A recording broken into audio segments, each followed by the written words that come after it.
welcome to a happy book birthday. Today I'm so excited for one of my book BFFs today, Sandra Bennett. Welcome. Thanks, Michelle. So excited to be here.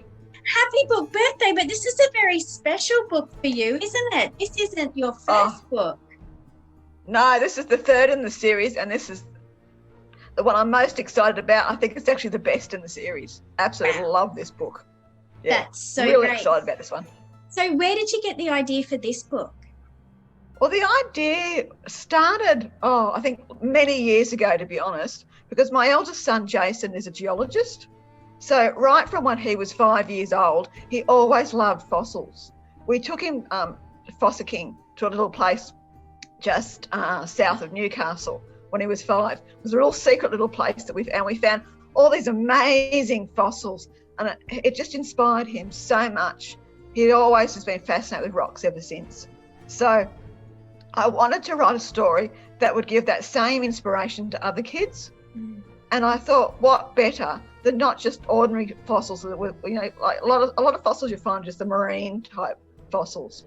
And I thought, dinosaur fossils, that's the thing that really is going to get kids and get them interested in reading, get them interested in learning, and hopefully inspire them to go on to become scientists themselves.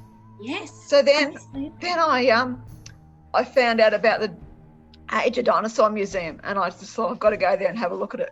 And when I got to go, that was just amazing. We had 2 years in Darwin with John working up there, and we had to drive back, bring the car down that we bought from Darwin. So John said, well, which way do you want to go? And I went, well, I've got to go through Queensland, through the back of Queensland. So I have to go to the Age of Dinosaur Museum. And when I got there, I went, yep, this is the setting. This is the place to write this story, because the fossils up there are just amazing. It just inspired me so much. And I thought, so many kids don't know enough about Australian dinosaurs.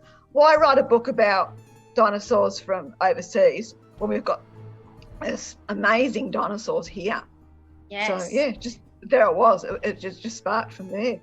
Such on our bucket list to do. Absolutely, yeah. Absolutely. So you've got to do it. Yeah, for sure. So tell us a bit about the series. Okay, well, the first book in the series, Secrets Hidden Below, was set in Bali. So I first started writing that back in the mid-90s, so a long time ago. And that was when we were actually on a holiday over there with the kids, because my kids were only little then.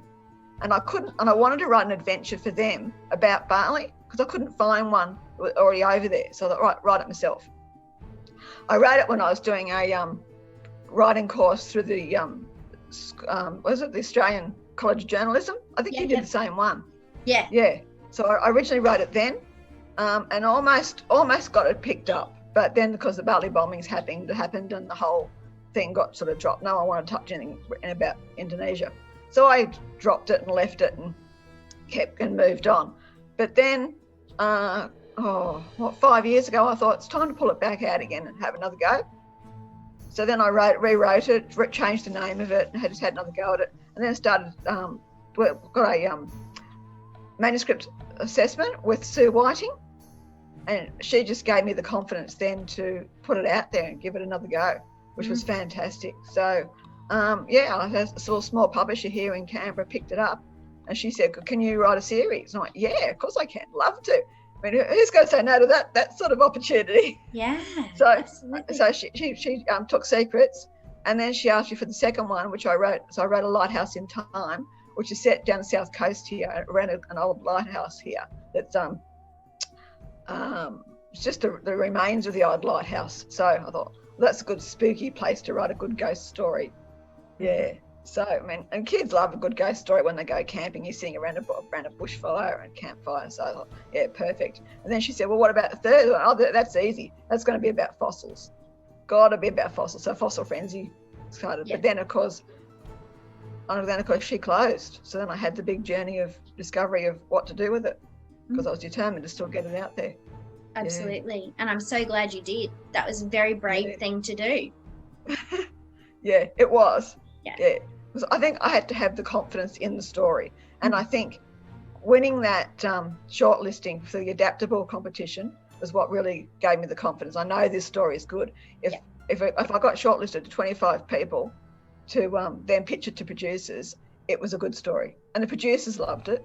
Yeah. So amazing. So can you show us the book and maybe read a little bit of your favorite part of the book for us? Oh, there's the book. Oh, it's awesome. Just love it. Love the cover. Yeah. The cover's fabulous. Yeah. It's funny when you say, can you read a favorite part of the book? Because there are so many favorite parts in this book. I know. And I find it really hard to choose which one I really like the most. Right from when Luke goes missing in the middle of the storm with Gromit the dog, they disappear. So you've automatically got that straight away, that, what's going to happen. Then when they come out of the cave after the storm, they realise everything's totally different, and they have to suddenly duck, and Claire almost lands in a giant, massive pile of poo. So then they realise that, well, hang on a minute, that's not cow poo, that's just way too big. So, things are really not as they should be. Where are we? Yeah. To one of the dinosaurs gets baked beaned, which I just think is just awesome. That comes from having boys myself, obviously, who have done things around campfires. Always like to blow things up. So I thought, got to blow up the dinosaur with a can of baked beans. So because Luke just thinks it's absolutely fabulous that he baked beans and dinosaur, and the dinosaur's got all these baked beans dripping all off him. So, but he scares the dinosaur off and they get away. So it works. Absolutely. Right to the very ending, but I don't want to say the ending, but the ending has just an amazing surprise at the end, which I just love. Yeah. So and I guess this was a little bit different in that you, I guess, became a publisher to do this. Yes. Do you find that an easy transition now that you've got a little bit more experience? Well, I self-published a couple of books over the years anyway, but I did use a self-publishing company for those. So it was a different experience to suddenly do it all myself. But I do admit I did have help, because Nikki Matthews, who designed the front cover, she designed the first two as well. Okay, cool. So because I already had the connection with her, I just emailed her and said, well, you do the cover for the third one anyway, because you've done the first two. So it looks like it's all part of the same series. Yeah. And she was, oh, look, I'd love to. Give me the story. I'll read it. And she went, oh, my God, I love that story. It's fantastic. So, so she happily did the cover again for me. And then I contacted the same girl that did all the editing of the first two, Ashley, and she happily edited for me. And then I contacted the formatter that had done the first two, and she was happy to format. So it all just fell into place. So good. Because I had the contacts this time.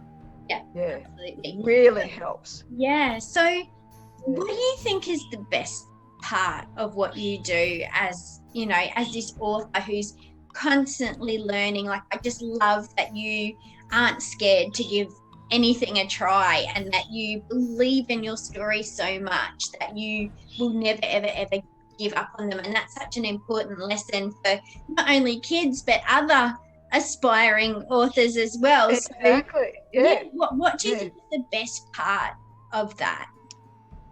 I think twofold. The whole creativity. Sorry. Just having a bit more tea. The whole creativity behind it all, I just love. But I love the fact that I get to write stories that encourage kids to not only read and enjoy and find them thrilling, but actually encourage them to learn. So they're learning something along the way, but they're enjoying the story so much that they're not realising that they're learning. Exactly. Yeah, and then they want to go beyond the book and actually learn more and do some more research. And I love that. And I love that whole going into a school and having that school visit where the kids get to interact with an author. So they get to learn from it. They get to ask questions personally. And then when they say, we love the first two, we can't wait for the third one, or what's the next one you're planning after that? So when you get that sort of feedback, you know you're on the right track. Yeah. So it's just, just go ahead and just do it. Yeah. And I think we talk a lot about like what modern kids want or what kids want, and it really is that learning extension. I just think there's reading is no longer just a passive sitting down reading a book. If they read something, then they want to be able to go and find out more about it. And there's amazing technology that allows them to do that, and being able to hear from the author and find why they wrote it and what inspired them, and the process. Kids love that. So yeah, absolutely, you do that so well. And I think all of your books have that amazing learning extension, just not hitting kids over the head with it, but they're almost learning by accident. Exactly, learning by accident, learning by osmosis. Yeah, exactly. Just gradually letting it seep in. I mean, even Secrets is Hidden Below has got the basic Indonesian in it, and it's got the Indonesian vocabulary at the back. So it gives them that stepping stone to learn something, to start to go on from there to maybe want to learn more Indonesian. The Lighthouse in Time has got information about the shipwrecks that came up and down our coastline back in the 1800s. A lot of kids don't know that we've got shipwrecks just off our coast here. So they're learning something about our history. And then, of course, dinosaurs. Let's face it, everyone loves dinosaurs. Yeah, you never outgrow dinosaurs, do you? Never. So I think it's just one of those things that, and they're learning something different, because they're not Tyrannosaurus Rex, they're not Stegosaurus. That they're all, like if the Demon Duck of Doom. I mean, what's not to love about that name to start with? So cool. So cool. It's so cool. And I when people ask me about the Demon Duck, I say, well, the Demon Duck's one of those ones that was quite a curious little flightless bird. Well, not little, it was quite a big flightless bird. And scientists have often been in disarray about whether or not he should have been a carnivore or a herbivore. So then I said, I don't tell you what I decided to make him in the story. You've got to read the story to find out. Is he friendly or is he a foe? Oh. But I'll give you a hint. When you look at the back, you can see Luke is riding on the back of the Demon Duck of Doom. So either he's riding him to try and lasso him and get away, or he's a friend. I can't wait to find out. So if people want to get a copy not only of this amazing story but all of the series, where's the best place that they can get one? Well, probably the best thing, if you want to get the whole series, is directly through my website, sandrabennettauthor.com, and you can get them all from me.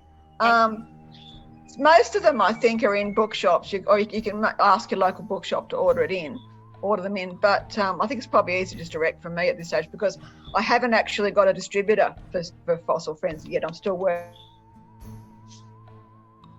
Other than bookshops here in Canberra, I haven't got it out of Canberra yet. So I'm working on that. It's going to happen. So if you're a distributor and you're watching, exactly. Absolutely. Yeah, please. And I guess last of all, what advice would you give not only to the grown-ups who might be watching, but the kids watching who really love doing all that research and putting it into their writing? Don't give up. That's my number one thing, I think, because after my failure with Secrets Hidden Below back in 2001, it just got shoved in a drawer and left for nearly 20 years. I left it and forgot about it. And I didn't even write.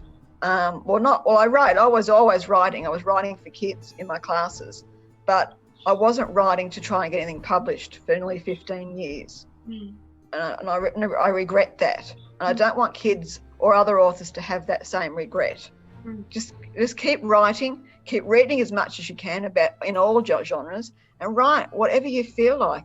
Research is easy these days because you've got Google. Yes. But having said that, I do a lot of my research on holidays. Like, going to the Asian Dinosaurs Museum, going to the Discovery Centre up in the Daintree Rainforest. All those things always spark ideas, and there's always so much information you can take home with you. Take lots of photos. Photos will inspire you as well. And collect whatever information you can and see how you can get them into your stories. And I think what I love about what you do and what's so important about the message that you're sending is that you always write about what you love and what you're interested in, and you can tell in your writing that you are entertaining yourself. Yes. You know, you'd love it. You'd love it. You genuinely have interest in what you're writing. Yes. I And couldn't that write comes anything I across- don't like. Yeah, and that comes Yeah. across because you're enjoying it, and the Yeah. reader can't help but enjoy it. And I think that's really important for kids to know as well, that writing doesn't always have to be hard work and about Exactly. stuff It has that to be you know. fun. Yeah, Yeah. it is really Yeah. fun. And writing, And you don't have to do it alone either. No. I often, when I start to get an idea, I often brainstorm it with my husband. Mm. So we brainstorm all these ideas, and then some of his ideas I might take on board, and other ideas I go, nah, that's not going to work.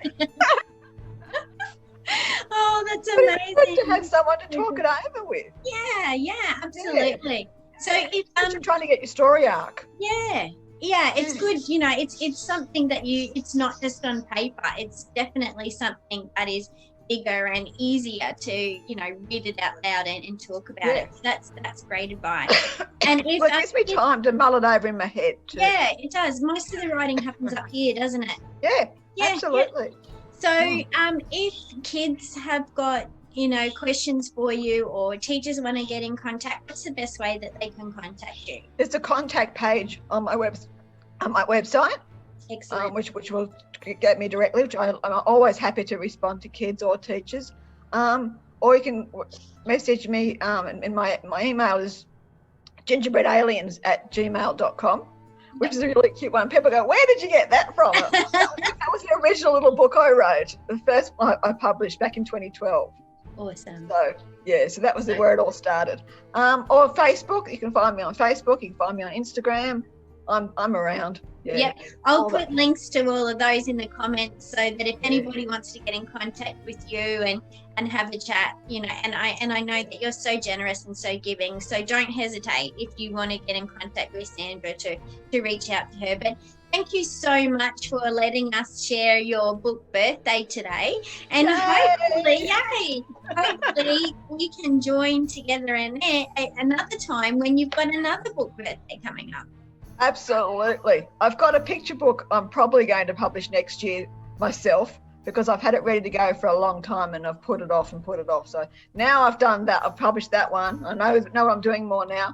The other one's going to come, I think. Yeah. Excellent. Well, we will join you for another happy book birthday. Bye. Thanks, Michelle.